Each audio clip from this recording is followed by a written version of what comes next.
अभी हम बात करेंगे वाक्य की। किसकी बात करेंगे? वाक्य की।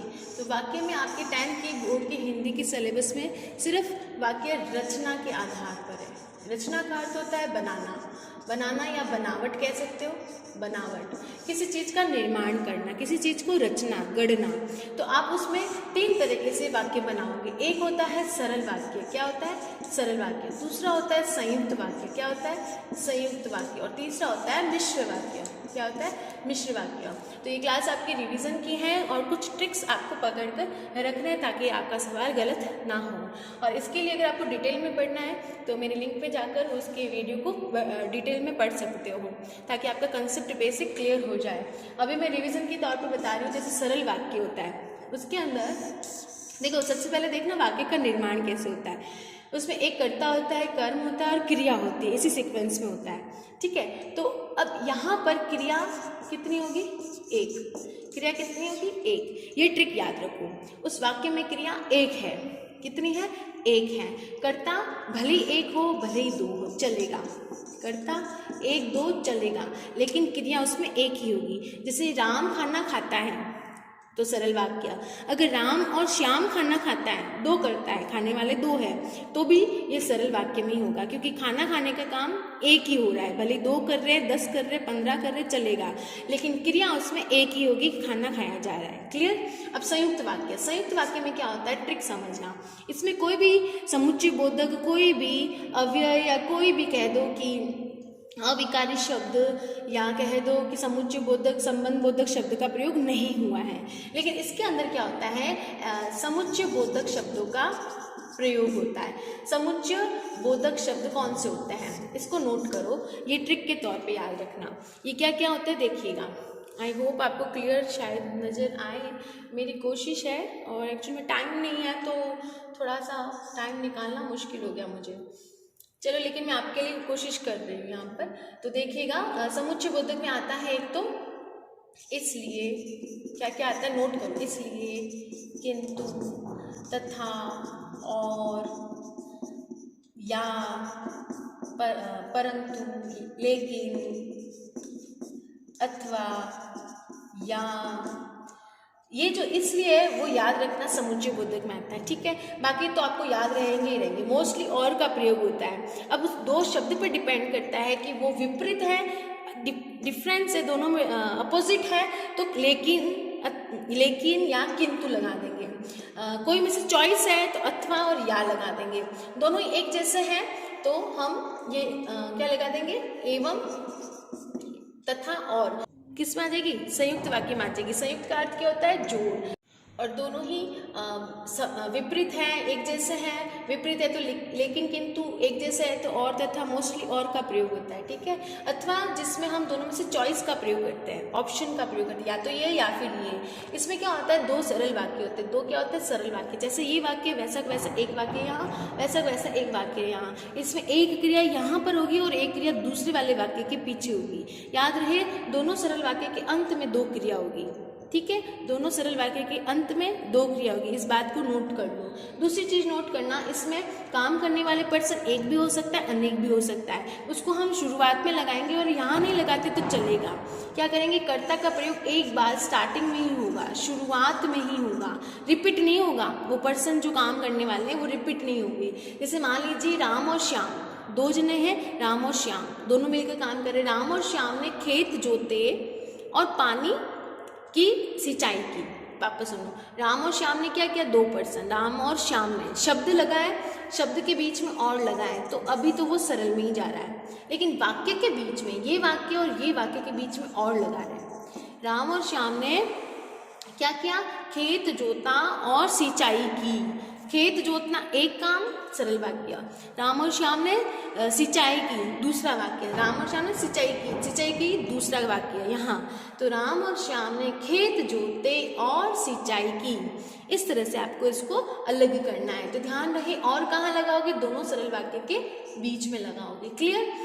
और लग सकता है उस वाक्य के। अब इसमें देखते हैं, इसमें मिश्र वाक्य में, ठीक है। मिश्र वाक्य में क्या होता है? मिश्र वाक्य के अंदर जैसे हमने समुच्चय बोधक संयुक्त वाक्य के लिए ये लिखे, ये याद करना, ये ट्रिक है, पहचान है संयुक्त वाक्य की।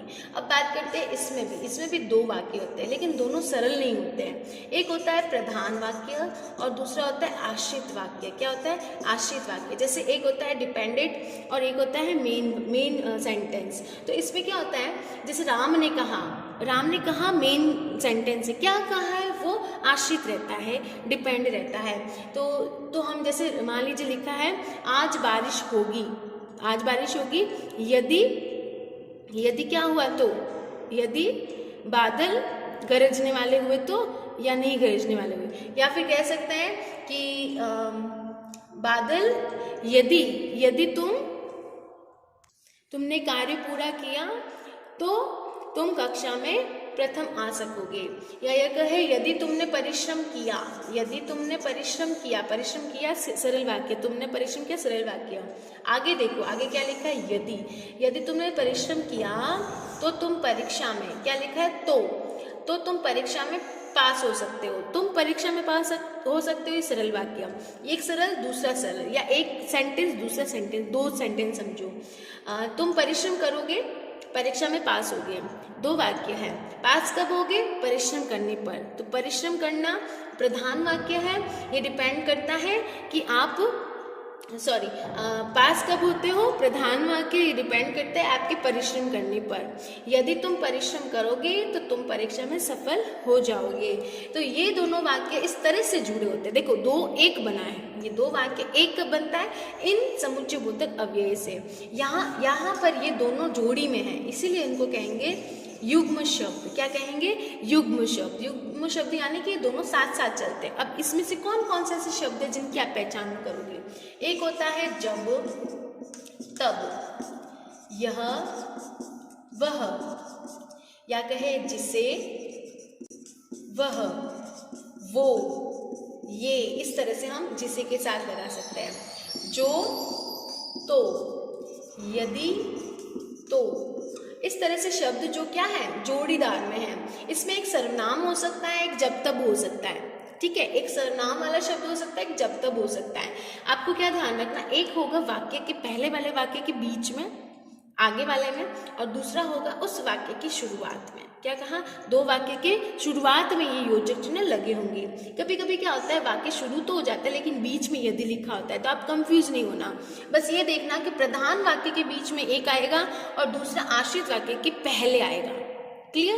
इन जोड़ीदार शब्दों से आप पहचान जाओगे। इसके अलावा भी और जोड़ीदार शब्द होते हैं, जैसे हम क्या बना सकते हैं, जिसमें यहाँ वहाँ, जब तब, जब तो भी लगा सकते हैं। ठीक है, और क्या क्या हो सकते हैं, जैसे हम बताए कि एक एग्जाम्पल देखते हैं। जब मोहन के खेत में गाय चल रही थी, जब मोहन के खेत में गाय चर रही थी, कुछ खा रही थी।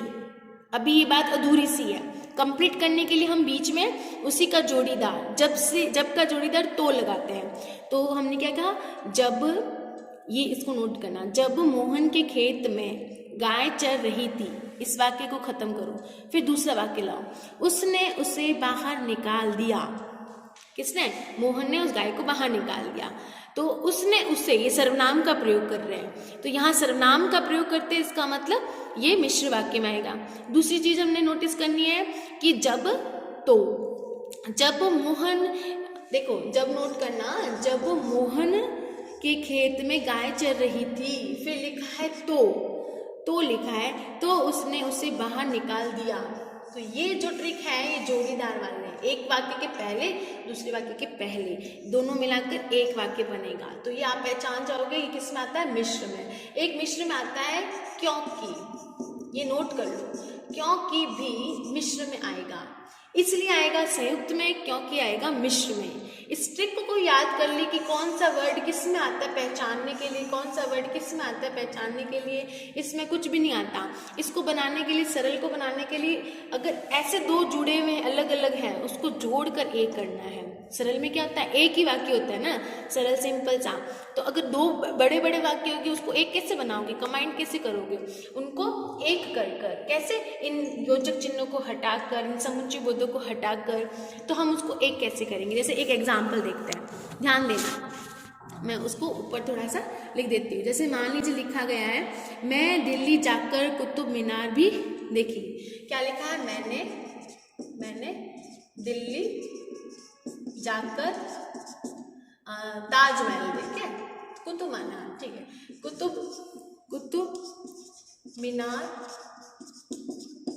देखी, ठीक है। ये कैसे वाक्य है, मैंने करता एक क्रिया यहाँ पर हो गया ये सरल वाक्य। अब आपको देखो, एक तो पहचान करना पूछेंगे, ये प्रश्न आपका राइट होना चाहिए।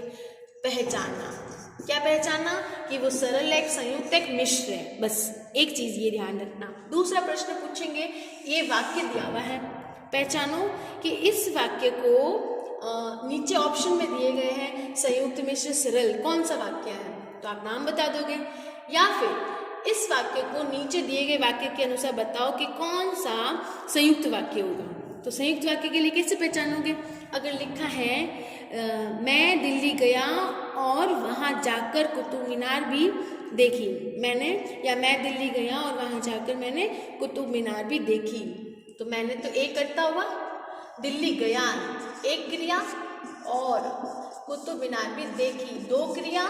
मैंने कहा था ना संयुक्त में दो क्रिया होती है, तो दो क्रिया आ गई संयुक्त में यहाँ पर, ठीक है। थोड़ा सा खिचड़ी बन गई है, लेकिन आप प्रॉपर तरीके से उसको आराम से धीरे धीरे पढ़ कर देखना, ओके। और यहाँ ये हो गया, ये किस में आता है, दो क्रिया संयुक्त में आती है, और लगता है योजक चिन्ह समुच्चय बोधक ये आ गया, ठीक है। अब मिश्र में बदलना है, तो इसका मिश्र कैसे बनाएंगे, जब मैं, क्या आ जाएगा, जब मैं, जब आगे लग जाएगा मैं, जब मैं दिल्ली जाकर को बना देंगे गया, क्या बना देंगे, गया, जब मैं दिल्ली गया। अब दूसरा वाक्य है ना, तो यहाँ लिखेंगे तब, जब मैं दिल्ली गया तब मैंने कुतुब, वहाँ जाकर कुतुब मीनार भी देखा। वो जाकर वाला वर्ड है ना, उसको हम प्रयोग करेंगे, तब मैं कुतुब मीनार जाकर, तब मैं वहाँ जाकर, है ना, तब मैं वहाँ, कहाँ, दिल्ली, वहाँ जाकर कुतुब मीनार देखी, ठीक है, या भी देखी लिख दो। तो उस तरीके से सेंटेंस बनाना, मेन बात है आपको ये योजक चिन्ह ध्यान में आने चाहिए, ठीक है। बहुत सरल पेपर होगा, क्यों, क्योंकि जब आपने ये ट्रिक समझ ली, पहचान करना समझ लिया, भेदों के नाम समझ लिए, तो आपके पास ऑप्शन है, ऑप्शन में से कोई सा भी एक निकाल लो, आप तुरंत निकाल पाओगे, ठीक है। आ रहा है समझ में। इसकी प्रैक्टिस कैसे करनी है, आप किताब जो है स्पर्श की, तो उसके पीछे ना एक्सरसाइज दी गई है, इस वाक्य को इस वाक्य में बदलो, तो उसको हैंड रिटन से प्रैक्टिस करोगे, उसको एक बार हैंड रिटन से प्रैक्टिस करोगे ना, तो आप डेफिनेटली सही आंसर दोगे। रिटन प्रैक्टिस जरूरी है, रिटन प्रैक्टिस हो गई तो आप आंसर अच्छे से दे पाओगे, ओके। समझ में आया, कुछ क्वेरी है तो बताना। ये इसको रूपांतरण कहते हैं, क्या कहते हैं, वाक्य रूपांतरण कहते हैं, ठीक है। और किसी को हेल्प के लिए आप इस लिंक को शेयर कर सकते हो। वीडियो अच्छा लगा है तो लाइक कमेंट शेयर जरूर करना। Thank you.